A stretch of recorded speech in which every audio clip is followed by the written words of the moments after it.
Good afternoon, sir.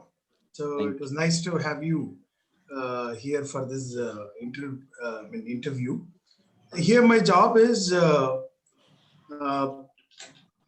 just to ask you some lead question, Okay. so that you, as a person who has been leading this entire enterprise of managing a body like a very important body like ICSSR, and then to reflect about what would be the consequences, repercussions, ramifications of national education policy.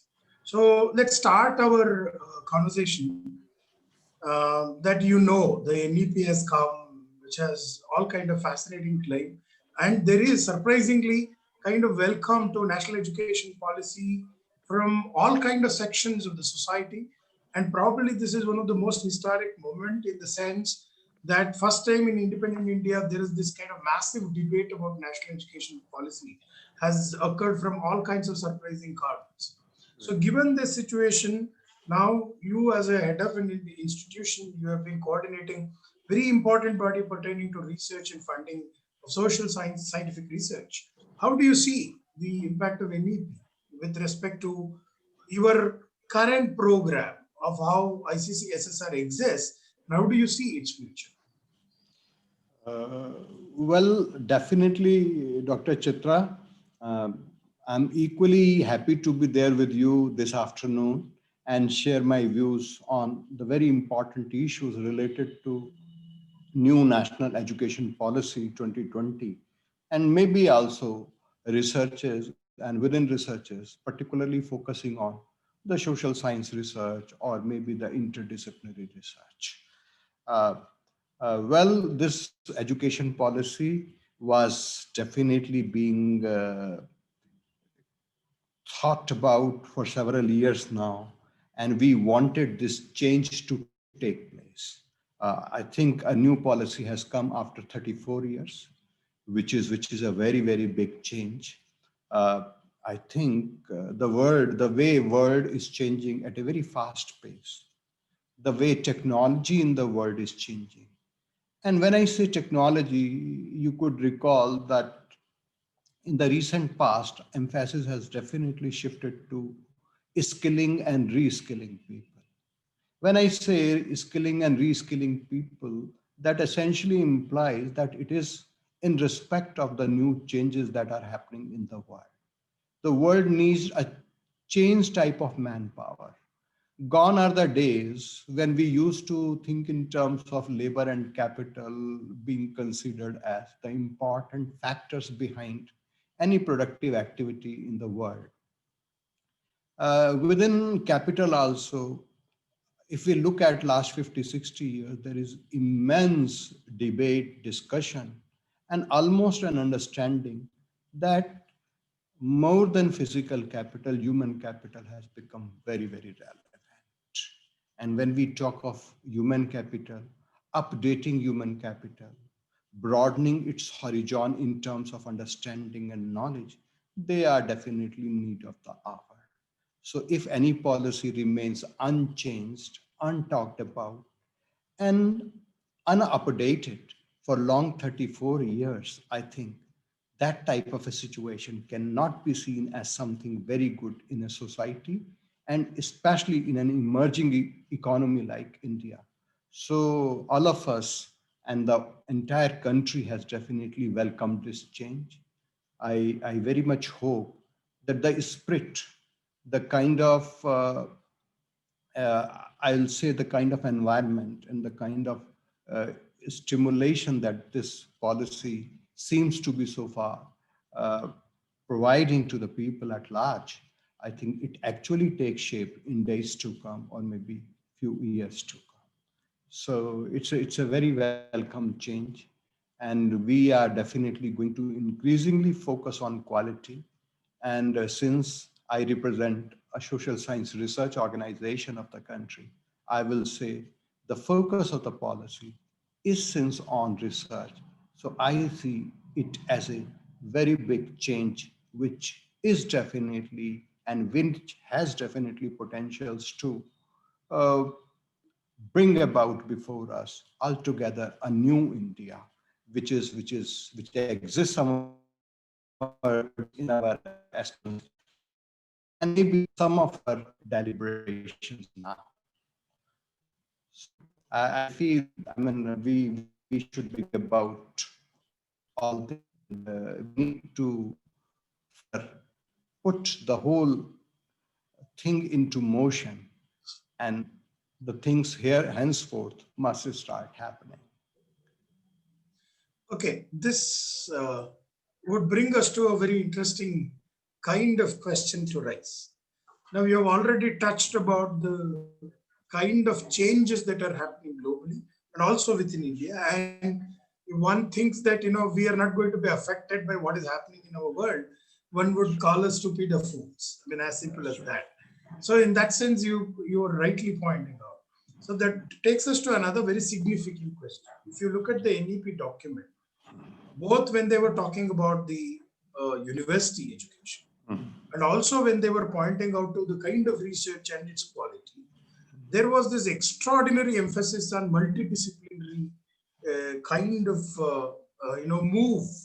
Now this talk is nothing new in general, in the sense this has been there for more than 20 years or so. But what NEP does is it does something very different concretely to suggest radical transformation in the education landscape. Now, this is one part, but ICSSR as a body, I see it is in something like this.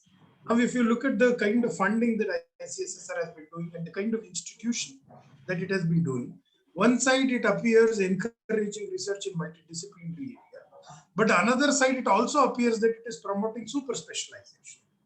So, I mean, both of them unfortunately happens to be true at the same time. So, right, in that sense, there is some kind of also kind of dissatisfaction regarding ICSSR institution. Not that they are of any bad quality or anything else, but it is certainly not moving towards a larger goal that one was envisaging as what ICSSR institution should be doing and what should be the outcome of the ICSSR investment in various institutions other than even ICSSR institutions. I mean, this is the problem. So now, given this, see, the talk of multidisciplinarity within the national education policy and the ICSSR's goal in terms of what is being envisaged as an output of social scientific research. Now, how do you see the synergy between these two claims? And see, because the question becomes crucial, because there is a content, structural and functional issue associated with a body like ICSSR to deal with it. This is not one college or one small department. So in that sense, this is the question. No, I think Dr. Chitra, your question is extremely relevant because over last 10 to 20 years in the world, what I see is that most of the high impact researchers, they are an outcome of two major things. One being interdisciplinarity or multidisciplinarity, and in certain ways, transdisciplinarity dimension of those researchers. And second is the collaborative researchers. I think these two things at the global level have done tremendously well. You look at the very structure of NASA these days. Can you say that it is, let's say it's a monopoly of few, it's a monopoly of few kind of scientists? You will understand the whole story about it. I'm talking about the best possible institution at the global level. You look at the citation of researchers and high impact researchers. I had an opportunity to slightly go through that, the kind of researchers which are being most cited. Are they discipline specific, or they are interdisciplinary or multidisciplinary in nature? So I notice those researchers which are having high impact, which are being often cited or most cited, or which have a very high frequency of citation, they are those which have taken place in interdisciplinary and multidisciplinary manner. That's very, very important thing for me. I'll come to the logic behind that little afterwards, once I complete my statement in terms of collaborative researchers also. Second important dimension I feel is that after liberalization somewhere taking around an early 1980s. In India started its journey towards liberalization and increased degree of globalization in early 1990s. The speed definitely picked up and got accelerated around 21st century beginning. So what I notice is that good institutions in the world, they are known for their collaborations also. In India itself, over last 5 years, we have been talking and debating about the ranking of Indian institutions at the global level and ranking of Indian institutions among themselves. You go through that list, whether at the global level or at the national level, you'll notice the best performing institutions are those which have best collaborations also. So unless you are exposed to new disciplines, unless your research is exposed to multiple disciplines, unless you are exposed to what is happening all over the world, maybe other important institutions, it would be very difficult to upscale your own research standards. And they are the basic parameter of your own ranking, that being the most significant issue. Now, coming down to the another important question that you put before me, I mean, how do I and where do I keep ICSSR? That's one thing. And you said that top-notch research, which is discipline specific and vis-a-vis interdisciplinary or multidisciplinary research. So what should be our take? The answer is that research is one such area where we cannot go with any kind of obstructionist view. That's one thing. And I'll say and go to the extent of saying even confining researchers to a discipline is one of those obstructionist views. So we have to open up the landscape of the researchers to the fullest possible extent. Whether it is specific to a discipline, for example, mathematics. We all of us understand mathematics in itself is a science, and at the same time, mathematics for different sciences, technology, and even in social sciences is a tool to be applied also. So it has to grow in both the dimensions. It has to grow in itself as a science and as something which can contribute towards our understanding of the whole issue. And maybe it has to, and it has to further evolve in terms of as a tool also for other researchers. When I look at the new topics which are coming up before the world, uh,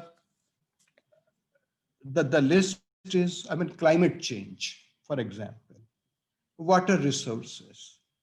In which particular domain are we going to have these subjects of futures research in the world? For example, population dynamics or demography.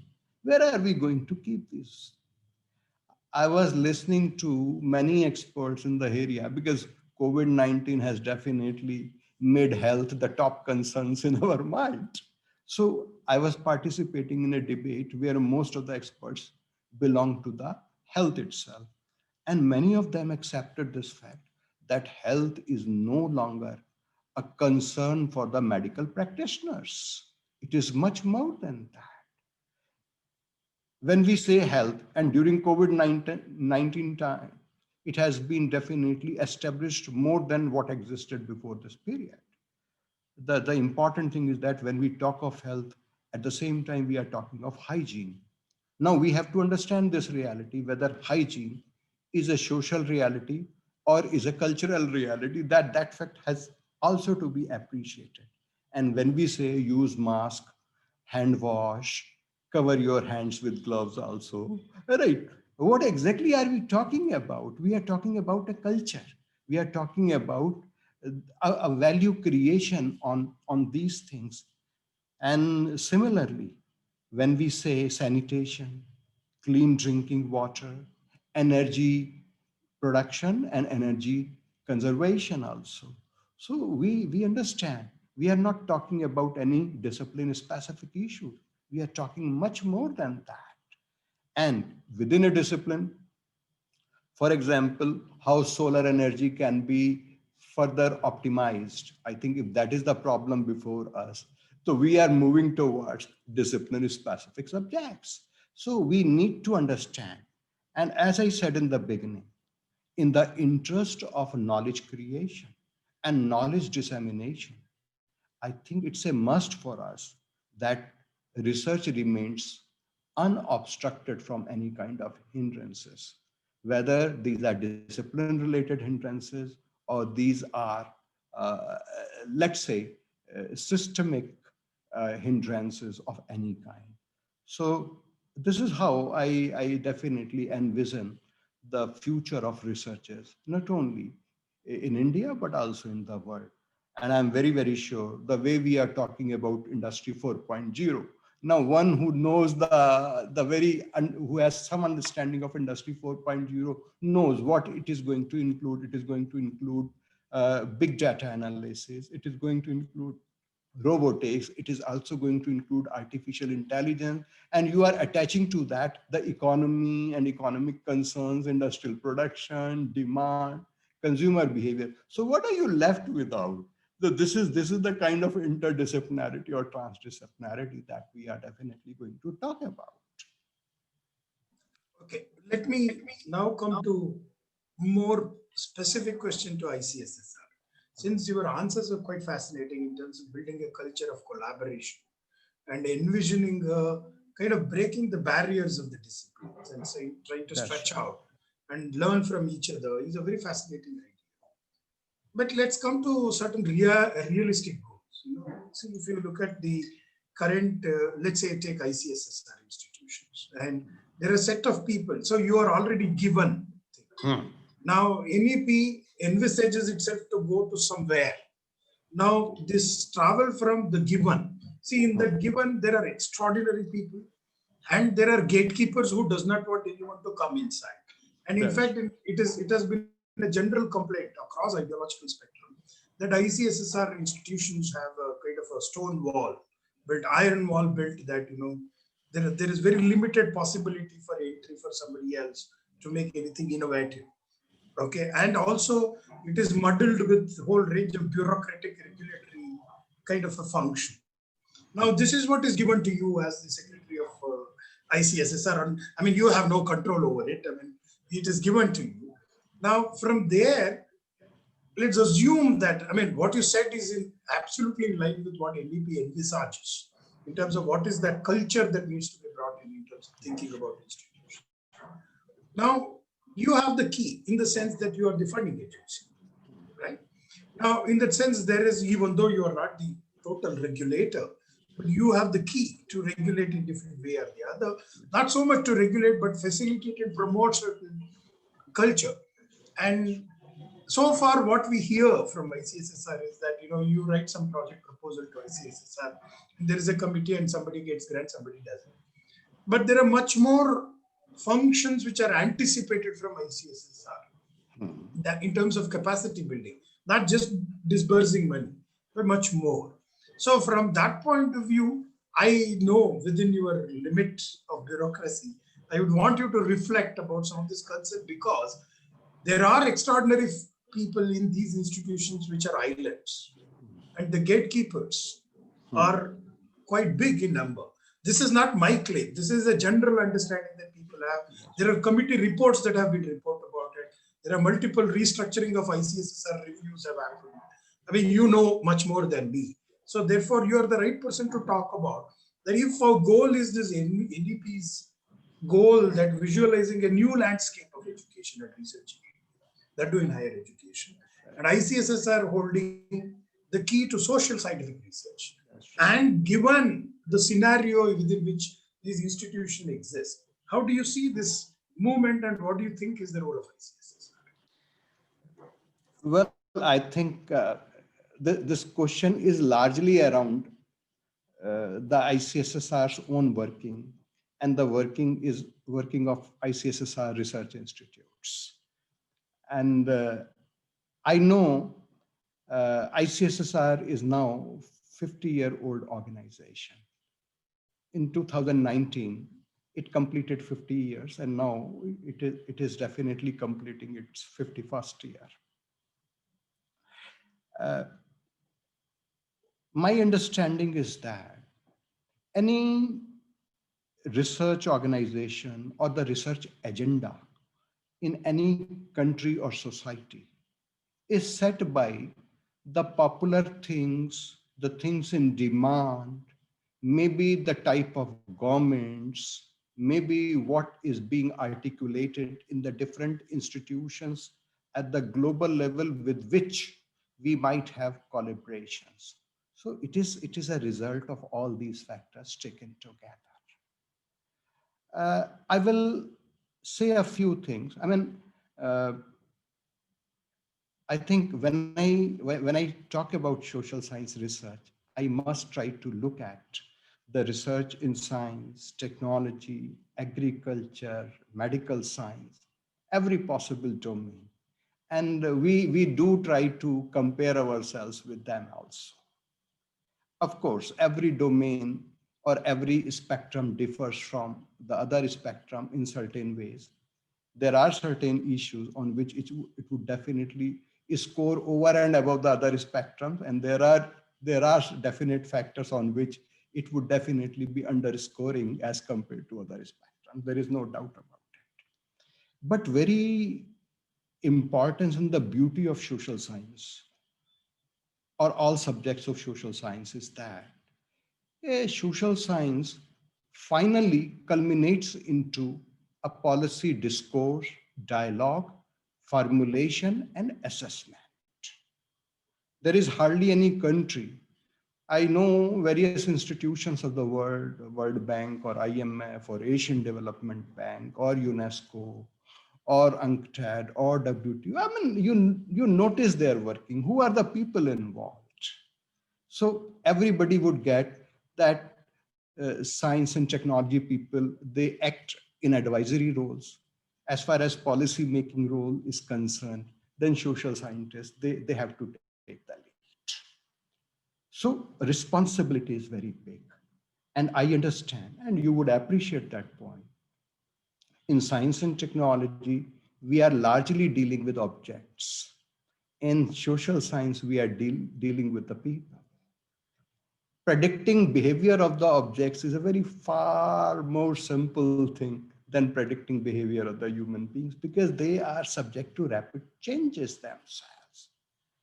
Imagine as a child how I used to think, and now how do I think as an adult, and how do I think as a matured person of more than 50 years of age, and how would I think when I become 70 years of age? My thinking would differ, whereas the individual will remain the same.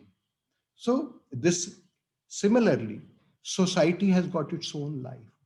Society at the time of independence, society after 20 years of independence, society at 50 years of independence, and society at 75 years of independence definitely represents different ways of thinking. I do believe that time has come for India, that we think in terms of India as a mature society over next 25 years. The unfortunate part is that since we were dealing with the problem of paucity, the problem of having lesser availability of resources. So our first priority became that only. As I said, subjects definitely keep gaining priority over time. And every time our priority is determined by the prevailing circumstances. I see, if you talk about the quality concerns, as you said, gatekeepers, going to that word, in fact, uh, certain times gatekeeping might be good thing also. And there might be occasions when gatekeeping cannot be considered as something very good. I said, we are dealing with the society, individuals who themselves are subject to behavioral changes at different spans of time. So we have to keep that factor into mind. But how, I mean, I have traveled to almost every institute of ours. I see lot many changes are taking place. People's own thinking about that. I remember 2, 3 years back when I visited our institute in Hyderabad, uh, people had done by then different kind of researches. They had different uh, preferences for their own researches in the earlier time. But when I talk to them and I address a gathering of the faculty, without my saying a word about that, they themselves said, "Sir, you are essentially talking about New India." So on New India and related issues, our thinking was converging. And that is the very important thing.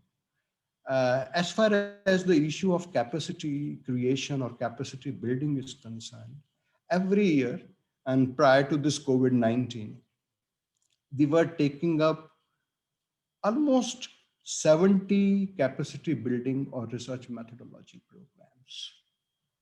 We have a given syllabus.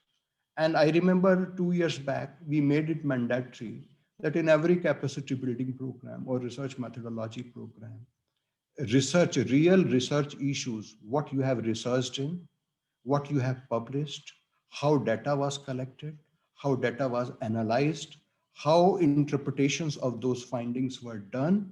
All this has to be discussed in a case or through case study approach. And we made it almost very clear when you discuss all these things, you have international instances as well as have the national instances of those cases so that people can understand it much better. Uh, I think capacity cannot be created in a day. And capacity is not a result of uh, 1 year or 2 years as PhD. What you are learning since childhood. And see, I remember my own parents used to say that a high school in our days was equal to a graduate of your times. It's a general statement. It speaks about the quality of education which is being imparted starting from primary level to higher education. So I do believe, and sometimes it must definitely, since we, through new education policy also, we are entering a new era where not only we are going to focus on quantity, we are also going to focus on quality. It's a big change in itself. Last 30, 40 years, we have spent on quantity creation in education. And now our focus is shifting that we are ensuring that not only we would have that much of enrollment ratio, that much of high school degree or 50% of enrollment ratio in higher education, but along with that, we would like to ensure a good quality. We would like to have some best institutions of the world here in India.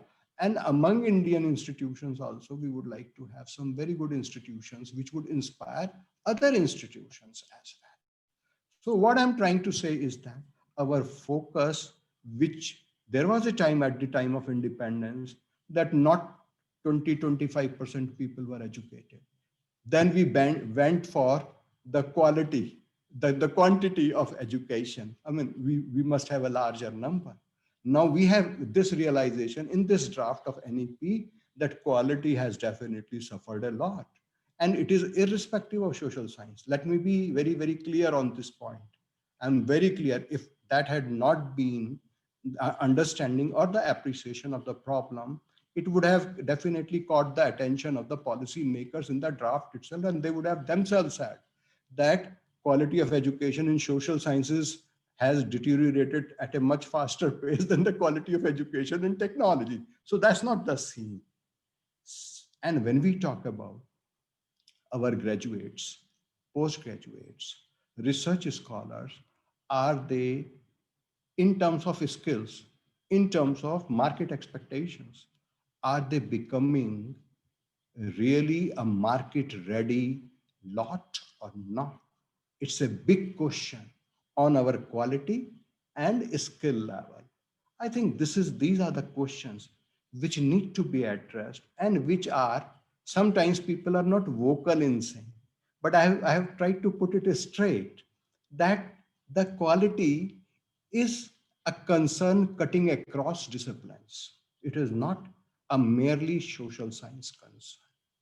I can agree that since in science and technology, uh, people get still more resources. That's very clear to all of us. They get maybe the best known people in the world also. In social science domain also, we have started to definitely get, and there are scores of Indians who are acknowledged at the international level. I know hundreds and hundreds of names myself in different area where people are not only consulted in India, but they are consulted by different governments of the world and international institutions.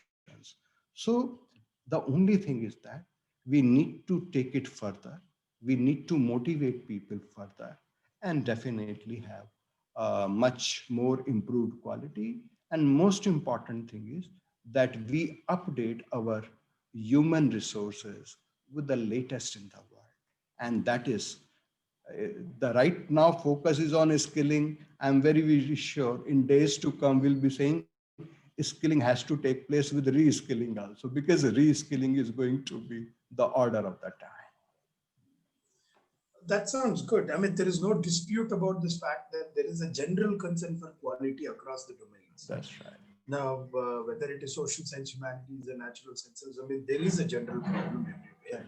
But it seemed to be a little more severe as far as social sciences is concerned, because the Vaidyanathan committee seemed to be pointing towards that in a very scathingly critical manner there.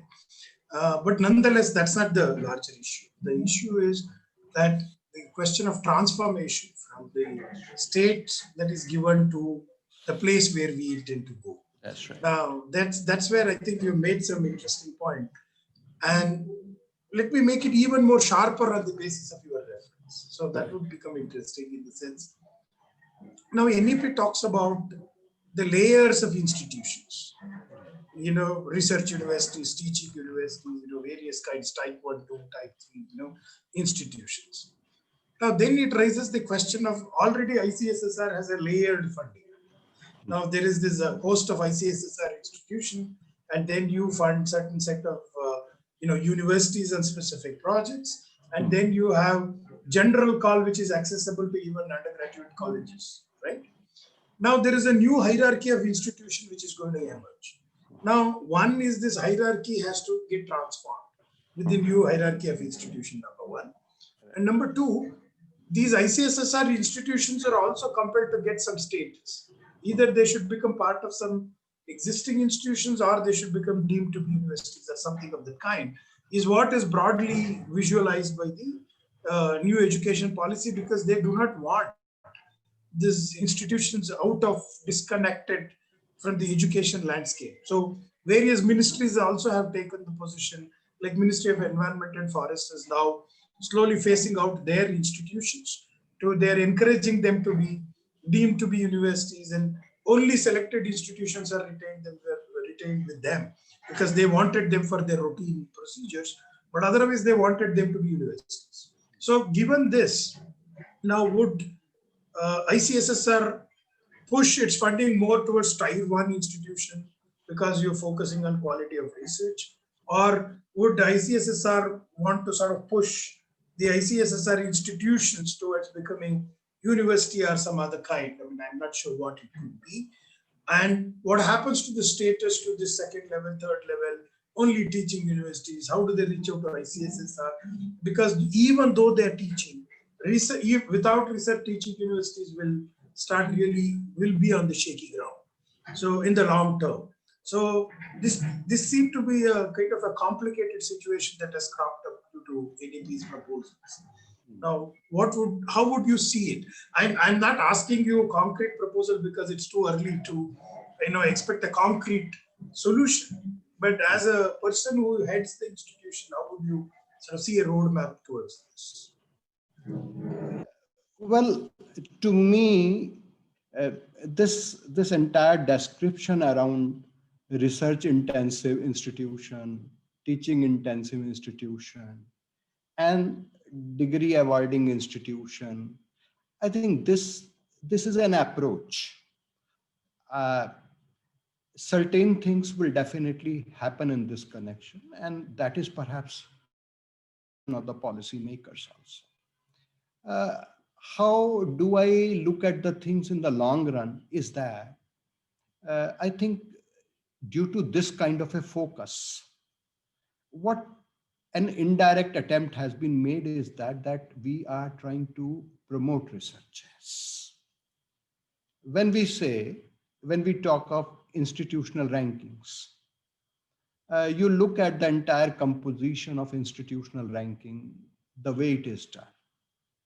You look at the international rankings also, and you would notice that when we talk of these rankings, a phenomenal amount of weightage is given to the research contribution of those institutions. So any institutions, whether in the country or in the world, if they want themselves to be ranked well, they want themselves to be recognized for their contribution, they will have to definitely offer good researchers in days to come. That's an essential condition, I think, to be ranked well. Right. So it's a kind of distinction being drawn whether an institution, because I notice when faculty talks of its career advancement, they do not intend to distinguish between one who has researched well and one who may not have researched that well. So it takes into account this factor, gives equal opportunity to both the groups. But as far as institution building and rankings are concerned, it definitely intends to promote those people or those institutions which are research intensive.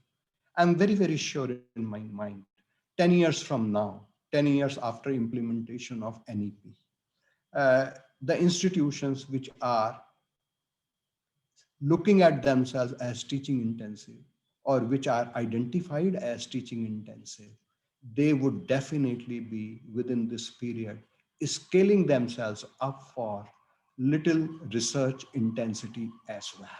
That's one thing.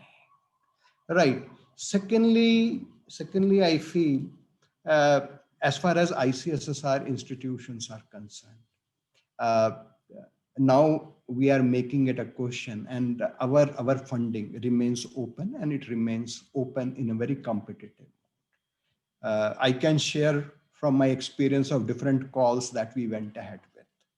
So without any discrimination, we make selection. And after we make selection, we conduct an analysis that who has figured in that selection. We do notice that the best proposals come from the top-notch institutions. That's very much there. But I see that we are receiving proposals from Andaman Nicobar also. There is no area of the country which is not participating in this process, because technology has definitely reduced all distances, technology and energy. They have reached every part of the country. So every part of the country has become a participant. I remember in several debates, in several discussions or seminars, people do keep saying that ICSSR stands highly democratized now in terms of its reach these days. So that's a big thing, I think, which uh, we have figures related to what had happened 10 years before, 15 years before, and what is happening now. How different parts of the countries, faculty and scholars from different parts of the country are participating. Not only that, I see many parts of the country which are said to be not that developed. They are collaborating well, and they submit collaborative proposals with the foreign agencies also. It's a big change in my opinion. The only thing is that the intensity of this change has definitely to get accelerated. Uh, Secondly, we are definitely indicating without without any, let's say, saying much about what you have done in the past, etc. We are definitely making it a point that tell us how you can contribute towards national policy making now, one, and how you can address the problems before the nation or the society to a greater extent. Even the institutes which are partly funded by the respective state governments, we do say, well, state government funds you against some work that you deliver to them. The union government has also got similar kind of expectations from you, that you also address some problem, which is one of the priorities before the nation now. So the point is, I think if we can put it before the people in a very reasonable manner, and we can encourage them to do high quality researches, people are definitely coming up. At least I'm very, very hopeful that coming days are going to be brighter than what they may have been in the past. So the whole field is getting much more liberalized and opened up. And light these days is much sharper than it ever used to Okay, that brings us to another very, though not central issue, but a very pertinent issue. You spoke about the quality of research and its assessment. be. That's right. Now, one of the disease that has plagued the Indian research in general, as far as quality, is this the low quality publications. That too, with more and more emphasis that has been given on research, both by ICSSR, UGC, and the government of India, has led to more disastrous consequences than more under the table, in the sense 36% of the global predatory journals are found in India. So that speaks volumes in terms of where it is heading, and also the kind of the brutal networks that are generated for in terms of promoting publication, etc. Now there is a kind of worry, not just plagiarism, but much more than that. So in ICSS, I'm sure you know much better than me. These are That's right. pertaining to question of ethics, the kind of conduct that you have, the nature of the research culture itself. All of them have been challenged, and India seems to be posing more and more serious challenge. And at least insofar as social science research is concerned, ICSSR certainly has something to say on these issues, because you are in a position to not necessarily regulate, but you could really intervene and do something about it. UGC had taken certain steps. We have to see where it is going to take, because it doesn't seem to have resolved these issues. It seemed to be, people are finding new loopholes to kind of address this. So now the kind of goal that we have within India, and these kind of problems that we have, they seem to be in completely opposite direction. Now, my humble request to you is not just, this is not about ICSSR position, but this is an issue having an experience. How do we think about it? Because NEP is telling us to go to some place so high, and this is actually who is interested in taking us to Patal Lok. So there is this contrast. So you reflect about it.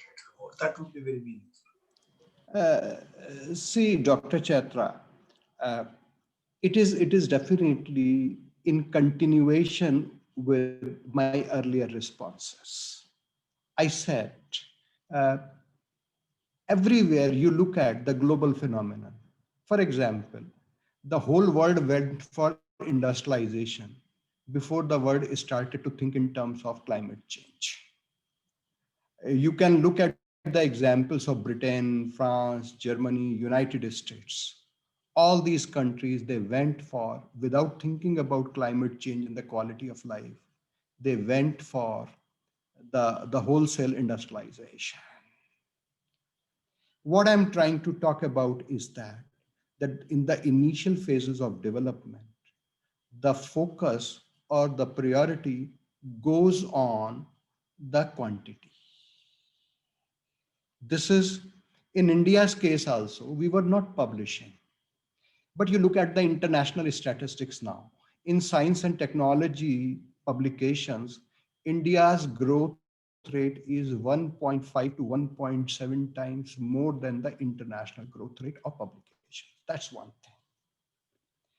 In social science area, India's growth rate over last 2 years, and I'm very happy to be part of that, is around 17 to 20%, whereas the international growth rate is only 3.4%. The concern that you have tried to raise is around one is what is our citation? What is our impact of those publications, which is being talked about at the international and also at the national level. I do see that many changes are taking place. For example, I am part of the UGC CARE committee, right, which came out with a list of journals, and there are two protocols that a journal, the primary protocol and little advanced protocol, that a journal must qualify to be called or to be recognized under UGC CARE list. So predatory publications, I think that is what you meant by asking this question. Definitely in days to come, and we have now plagiarism check also. I can speak about ICSSR research reports that we are receiving. Every report goes for the plagiarism check first before it is sent for the evaluation by an expert. If plagiarism level or similarity index is more than 20%, we send it back to the scholar and with a detailed report where similarity index is very high and what you need to do. Many times I have found that people are not aware about how to cite the things. So they learn in that process. And many times our motives may not be perfectly honest also. I accept that as a reality of the society. But unless people are made aware about it, they know, I said that there are two major concerns.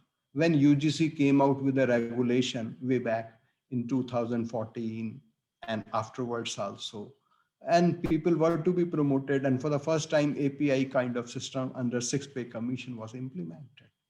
So people had nothing in their credit and they had spent 20, 18 or 17 years in service and they wanted to be promoted. But since API kind of regulations came so suddenly in our life, they were not adjusted for that or adjusted to that, right? So what they started doing is that somehow publishing some paper and then request the institutional heads to include that as their API scores also. And then there was no plagiarism check or similarity index checks also. So, but we are moving in that direction. We have plagiarism. There is no institution in the country which is a well-recognized institution which is not following plagiarism text. That's one thing.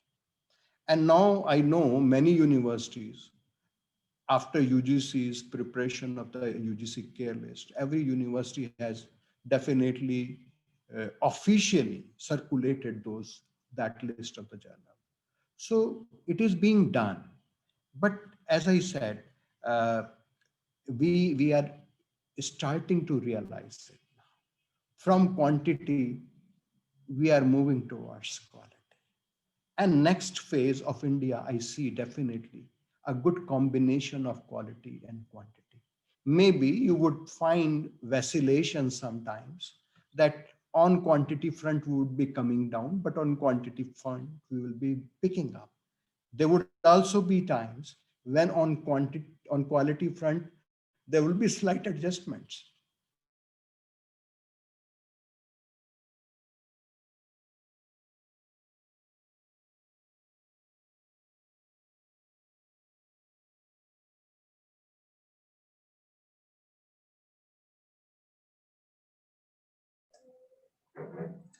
We lost Anishji. Can you hear me? Yeah, I think there is some network problem in sir side. Can you hear?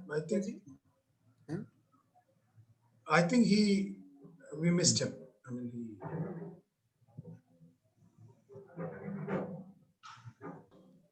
Yes. Okay. So, so I was talking about quality front, and I'm sure that if within next 1 decade, some 15 institutions from India can come in top 200 best ranked institutions of the world, I think that can be a point. These institutes will be a very inspiring experience for the rest of the universities or institutes in the country. And this is where from India's story towards top quality research, innovation, and international recognitions is expected to begin. I think that's the idea behind that. okay, that sounds very good. Now, from the ICSSR structure to some of the concern of quality, now we will move on to the most central challenge that NEP has generated about this institutional reorganizations. Now, though not explicit in the NEP document as such, but it is definitive ramification on the existing institutional structure. Now, one of that concern that I thought we should pull you into and then try to understand it, figuring out. Because see, now if we look at ICSSR, one of the central function among many things, one of the key functions is the funding as the job that you are supervising, monitoring, facilitating funding. Now, this National Research Foundation, NRF, which has been part of the funding, which appears massive when compared to what neither UGC nor DST, nothing could match with the scale that NRF, though it is not explicit, but I can, by the way it has been talked about, it looks equal to something like National Science Foundation in the United States and of that scale. Now, if that happens, now, so the questions are of this kind, multiple, we are generally concerned about, so would ICSSR continue to exist? Or would this be a subordinate institution within, say, NRF? Or maybe would ICSSR would start playing a slightly different kind of a role than the funding disbursement agency? And if there is a slightly different function, would it be a regulatory function? Would it be a monitoring function? Would it be a facilitating function? I mean, all these are general questions. I mean, I have no idea how it is going to be. I mean, so it would be ideal to hear it from horse mouth than really sit and speculate about it. So that's why the question is in front of you. See, I think the whole issue of National Research Foundation is to finally evolve, right? I think in coming days, maybe next 3 to 6 months, there'll be a lot of discussion on how NRF has to finally evolve. And since this kind of, let's say, an umbrella body would definitely be taking place in the country for the first time. And with National Science Foundation, with which we are trying to draw a comparison, I think it's a very well-developed body. So we have an example before us. But NRF is to evolve over time. And what I feel is that very statement, both in the policy document and also the document prepared, which was circulated also. And after reading that document, I did send my comments also to the ministry as well. So I feel since 4 divisions under NRF, science, technology, social science, art and humanities, they have been very adequately identified. So that one thing is very, very clear, that NRF will be, or its governing board will be, an overarching board over these divisions. That is very, very clear. But good thing, as a representative of social science research, funding agency, maybe monitoring agency, And I'll come to your terms little afterwards and discuss that also. But the point is, uh, the very fact within limited funding, which is nearly 0.7% of the GDP, the share of social science funding is only 0.025%. Right. And as I said in the beginning, to me, entire social science research, apart from being theoretical research also, is to finally get translated into policy research of some or the other kind. So that's a very big agenda and objective for us. So everywhere, whether you talk of, I said, water resources, or you talk of sanitation, or you talk of consumer behavior, or you talk of anything in the world, it primarily concerns some social scientists somewhere. So it being a concern of that nature, and social science under new education policy and also under NRF is going to definitely gain momentum. And I'm not sure what would be the structure, whether ICSSR will be in some lead role or will be serving the some lead organization. So that is subject to evolution, as I said in the beginning. But I believe, uh, I feel that no role is subservient to any organization. If people in an organization, they can rise to the occasion and can achieve the best that they can offer in building of a society, in building of a nation, in knowledge creation and its dissemination. I remember some of my dialogues with the best professors of the country. You won't believe, there are many professors in the country who do not want to become vice chancellors. They do say, I'm very satisfied with my role. So shall we say that they have assumed for themselves a relatively inferior role? The answer is no. How do I justify my role? I think that's the biggest thing. So even the smallest person in the remotest part of the country can serve the society and the nation like anything. A person is standing right now in Ladakh region in minus 30-degree temperature. Is he not serving the cause of the nation? So I think these are more important issues than assuming some power, some role yourself. I think that's more important.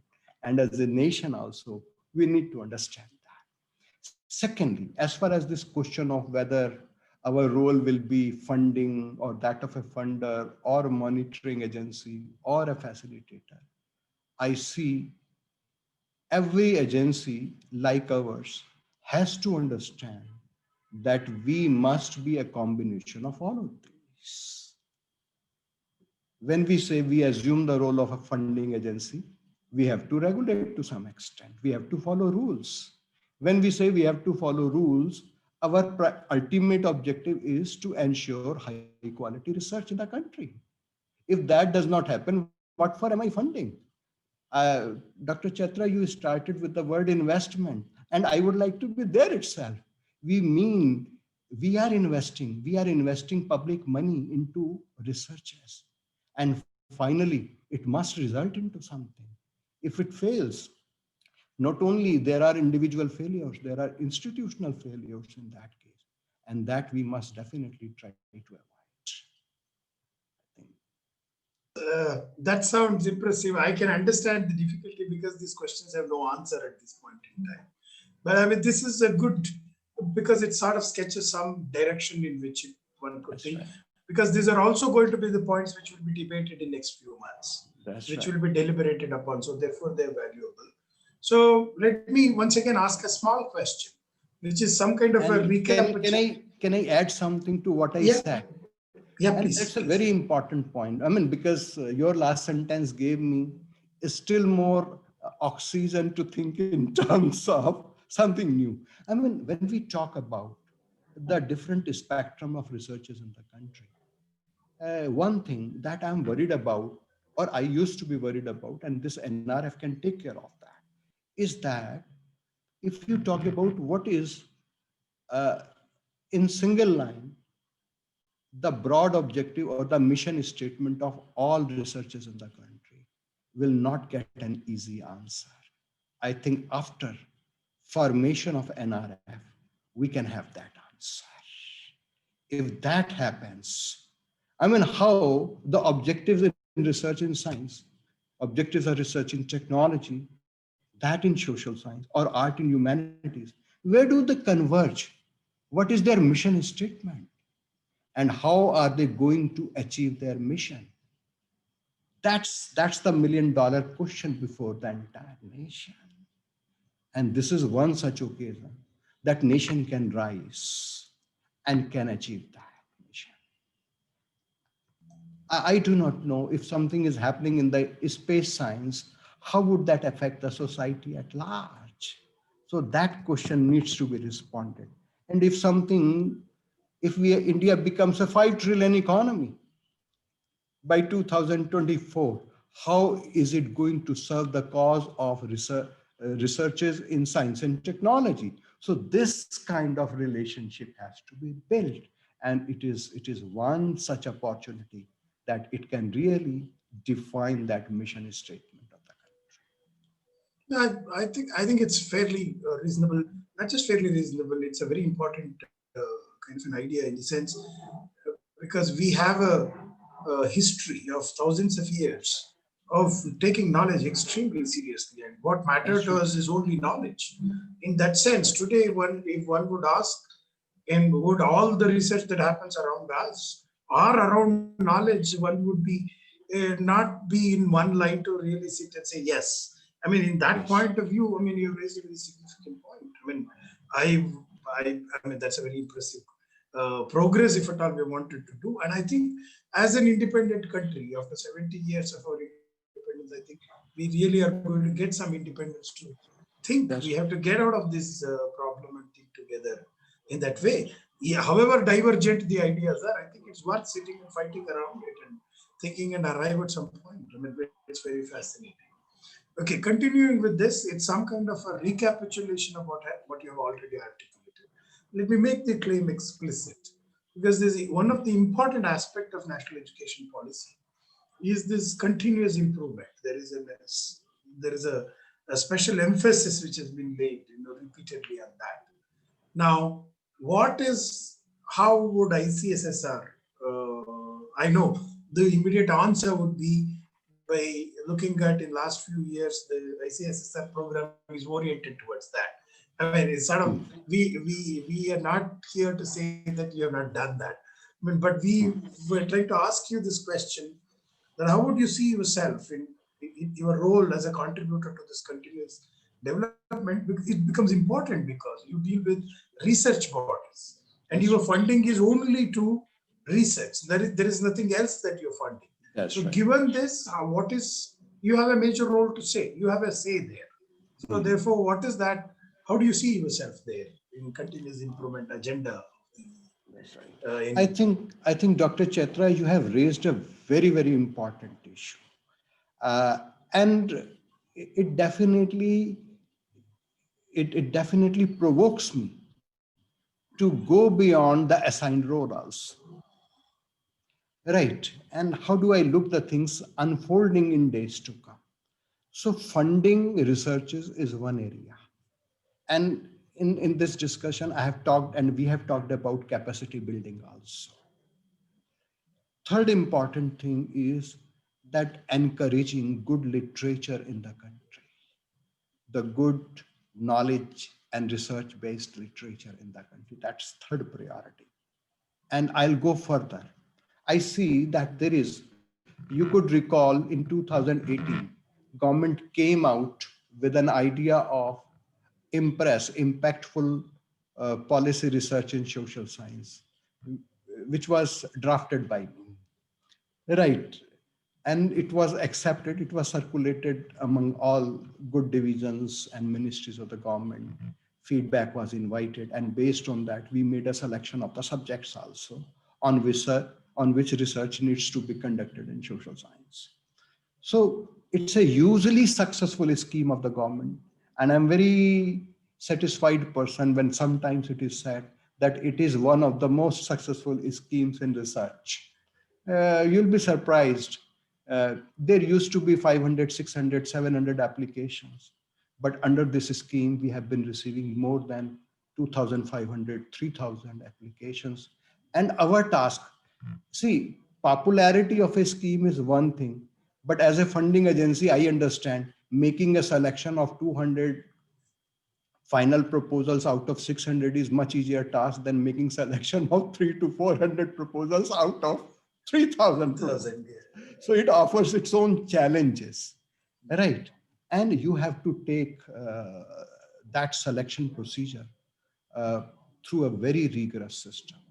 Again, I can very happily share with you, I made it a point, and we have made it mandatory under our researcher, that all scholars who get awarded under prestigious fellowship or a good research proposal as research project or research program, they must publish at least 2 papers during the course of that research work. And you'll be surprised to know, we were not making any account of that, but we started to take that into our account and prepare a list of that. And I was amazed to see myself that we received more than 600 papers last year. That's one thing. And out of those 600 papers, I'm very, very sure at least 100 were published in very, very high quality international journals. This is the impact of little seriousness at the end of the institution. And I take this further. I remember with few friends who are working very actively for last several years at Asian Development Bank. I had a very detailed discussion when they visited Delhi. So I invited them to ICSSR also. And one important issue that they raised, I think that sometimes disturbs me and provokes me for further stages of the work also. They said, Professor Malhotra, what about the evaluation of researchers in India? See, under policy researchers, I was largely concentrating on assessment of the ongoing schemes and programs and maybe formulation of new schemes and programs. We would concentrate on these 2 things primarily. But when it comes to assessment of the research itself, so it is virtually assessment of the investments that we are making. So apart from funding researchers, I think as a research agency in days to come, these 2 roles are going to be of immense importance.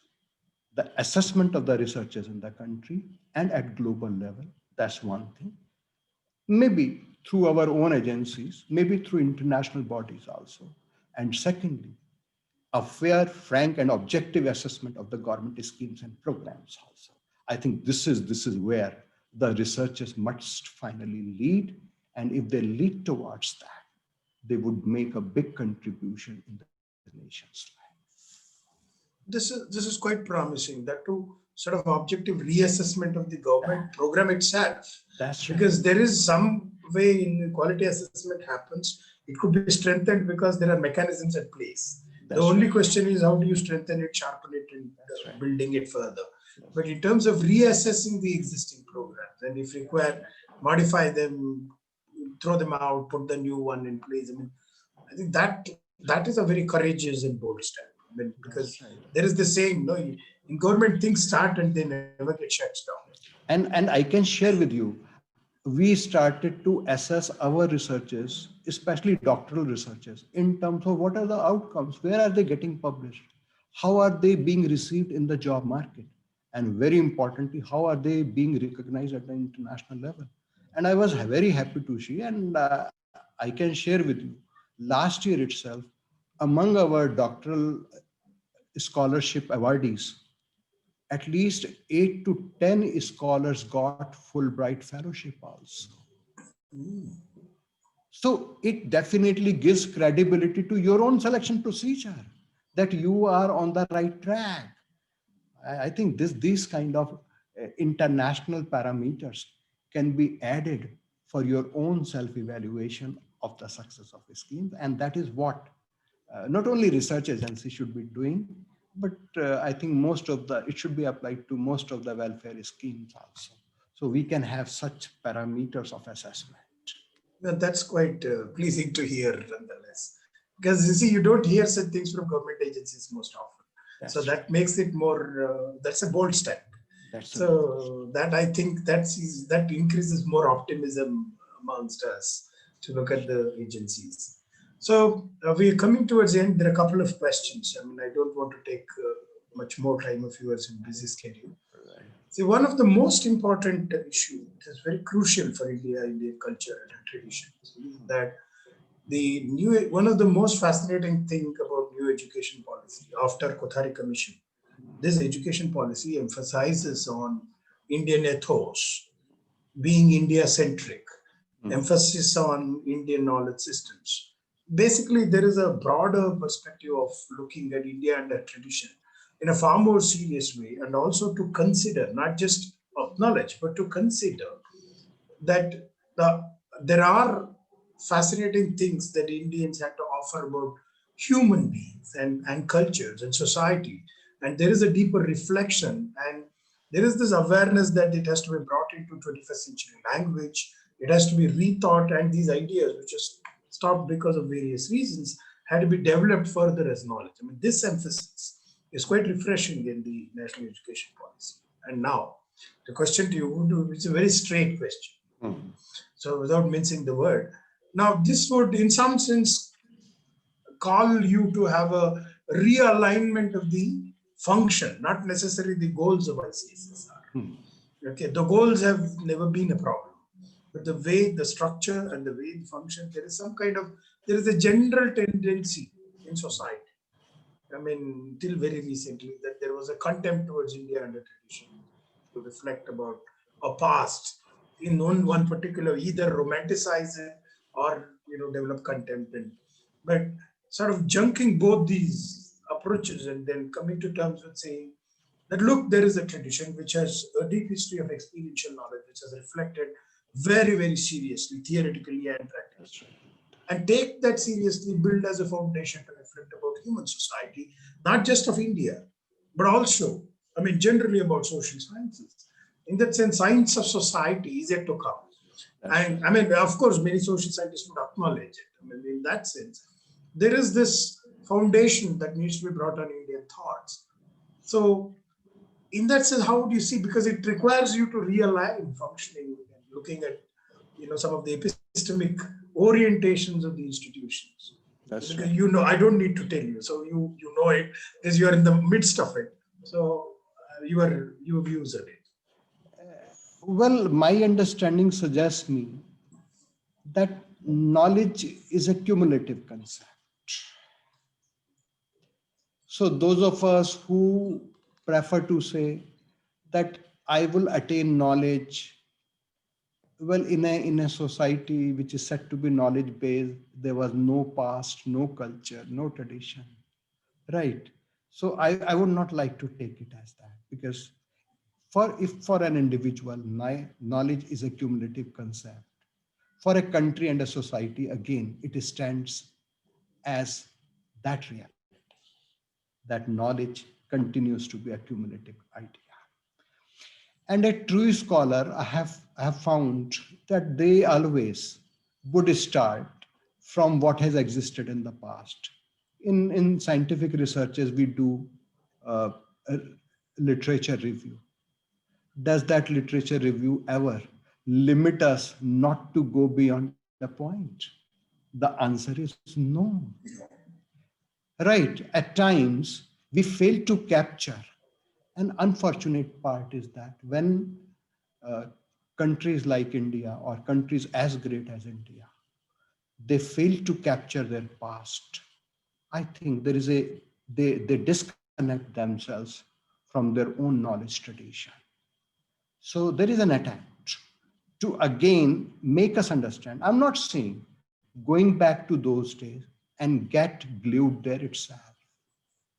Going back to those days, understand it, and take it forward in the modern context. But there is no reason to believe for us as Indians that we, at certain point of time, did not constitute a scientific society.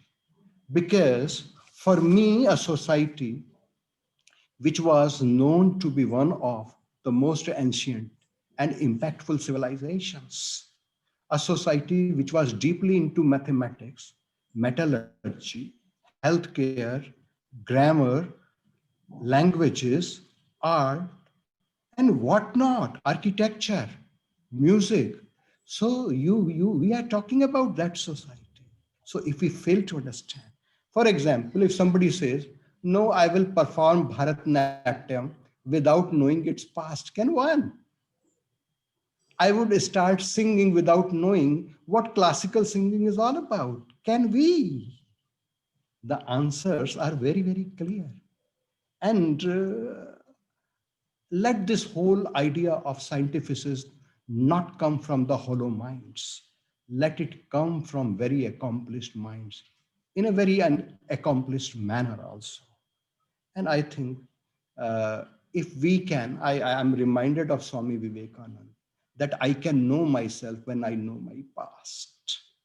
So it's rediscovering society, rediscovering nation, and rediscovering our civilization. I think that is when we realize that what kind of scientific society we constituted 2000, 5000 years back, and what can be our journey over next 2000 years. We can definitely draw an inspiration from that. Without that, we would constitute hollow human beings only. Ah, So yes. it is not something which comes from rhetoric. It comes from fair application of a scientific mind. That's a very clear-cut answer. Uh, Nonetheless, see, now there is a mode whether knowledge accumulates as you're claiming, or knowledge has come through certain breakthroughs and then it accumulates over a period of time, whatever may be the model. But the point is that there is an emphasis on past that we need to look, and your answers are indicative of what is going to be the kind of new path that ICSSR is going to trade with this That's new right. policy. But we come to the sort of more or less the end of the conversation. Well, the last question is, see, there is this extraordinary focus in NEP on this liberal arts model, liberal education. So this compartmentalization of various disciplines and learning through branches, and then evolution of our logical geography of the higher education in terms of this, technological universities, health universities, and some of this NEP wants to sort of get rid of it and bring it back to the integral view of what should education consist of, etc. Now, given this emphasis, now there is a requirement of one, the kind of content that is necessary to envisage an education which is in some sense they call liberal education or liberal arts model of education. And second, there is an extraordinary need to design the pedagogic requirements, right? Now, these two as precondition for the success of a liberal education model. Now, therefore, my question to you would be, now, if this pedagogy and the kind of new kind of content that is necessary to be envisaging a liberal education model, it requires a lot of research to be put in place. It cannot be done overnight. It has to be tried out, experimented, reflected upon. Given this, obviously, ICSSR definitely, whether you like it or not, the eyes will turn towards you because you are the apex body to think about social scientific research, That's right. right? So, therefore, there is, even if you do not want, no choice for ICSSR, given this model that is taken seriously by the government. So, That's how do right. you see, how do you think is going to be the future of this liberal arts, liberal education, which is going to be all encompassing all kinds of education and its role with respect to ICSSR is concerned? Well, I'll try to respond this question in a little different manner. Right. Uh, the point is that this world over last 100 years, or maybe more, has been passing through phases. We thought we would leave behind agriculture and would achieve various phases of development through industrialization. And then there came a strong realization perhaps it would not lead us to achieve our mission fully. Right. We thought that we can bypass forest, we can bypass greenery, we can bypass clean air, and mere per capita income rises will improve the standard or the quality of life. That was not enough. So there is a strong realization that sustainability is the core thing. Similarly, when we say liberal arts, I don't think that quality of life could be complete without having a view or without understanding or enjoying the art aspects of the life also. You would notice even the scientists who have enjoyed their scientific achievements the most, they have been deep appreciators of those arts at their personal level. And maybe they came from such backgrounds also. I know many names, those who knew several things at the same time, and they were somehow self-actualizing also in this process. The basic idea that I intend to put forth is that the self-actualization is not possible in one direction model. For that, we need to have a holistic and integrative approach towards life. This is what this model of liberal arts is all about. That's one thing.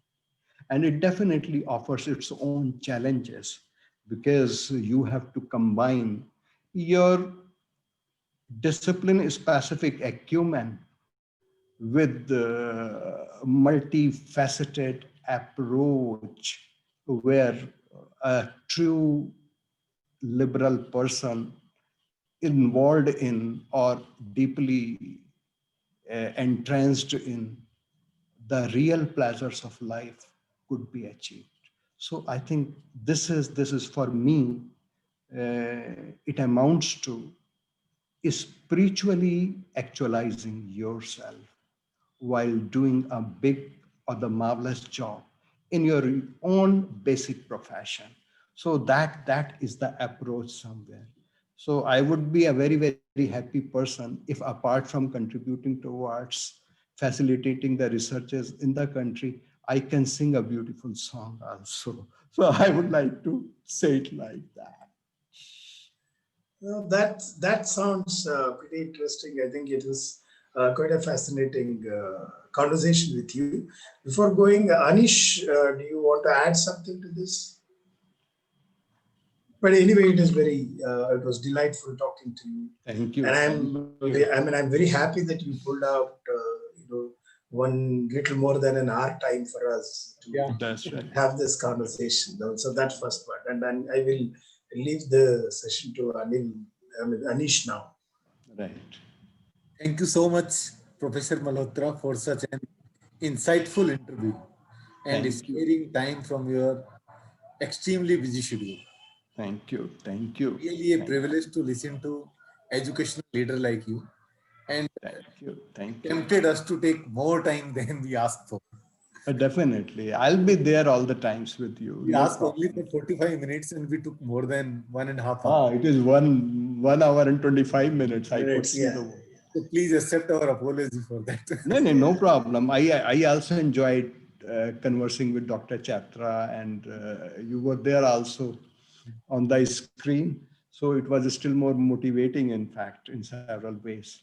So Anish, I'm looking forward to working with you in research area also. Not looking forward. So young scholars are always close to my heart. And I look for those opportunities to see them working very, very hard for the country. And Sir Chetraji has done a very good research on Aryan, Dravidian theory and all this stuff. So we, all of us enjoyed it, this conversation, and I did not feel it to be on the screen all the time. So, right. But it was great pleasure talking to you. Thank sir. you, thank Extremely- Thank you, sir. And thank you, Chetraji. Yeah. Thank you, Anish ji. Okay, namaskar.